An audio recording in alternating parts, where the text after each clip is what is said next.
This is Nick from the Edible Schoolyard. Today, we're going to talk about knife safety. Learning to work with knives is an important part of cooking. A sharp knife is a wonderful tool and something you'll need to learn how to work safely with. I'm going to share a couple of practices and tips to keep you safe when working with knives. Be sure to check in with an adult before getting started.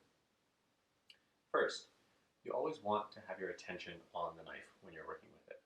If you have a knife in hand, you should probably have your eyes on it. Second, set your knife down when you're not using it. That way you won't find yourself reaching or gesturing with a knife in hand. I'm going to cut up some celery and carrots to go with some yogurt sauce as a snack. I'm going to trim off the end to start, and I want to show you how to tuck your fingertips under to protect them. The knife can actually rest up against your knuckle, almost as a bumper. When using a knife, you always want your cuts to be moving down towards the board, never up in the air or towards yourself.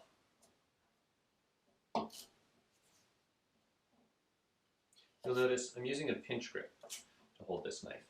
To do a pinch grip, place your thumb on one side of the blade and your finger on the other, and your other fingers wrap around the handle. A pinch grip gives you more power and dexterity when using a chef knife. Next up, I'm going to cut this carrot. Cutting carrots can be kind of scary because they roll around. If you're starting to cut a carrot and it feels scary, change your approach. I'm going to start by cutting this into smaller sections that will be easier to cut into sticks. For cutting them in half, I'm going to use the bridge grip, holding them on both sides so that they can't roll away. Then I'll put the flat side down and cut them again. To learn more knife skills, check out our videos on mincing and slicing. Thanks for watching.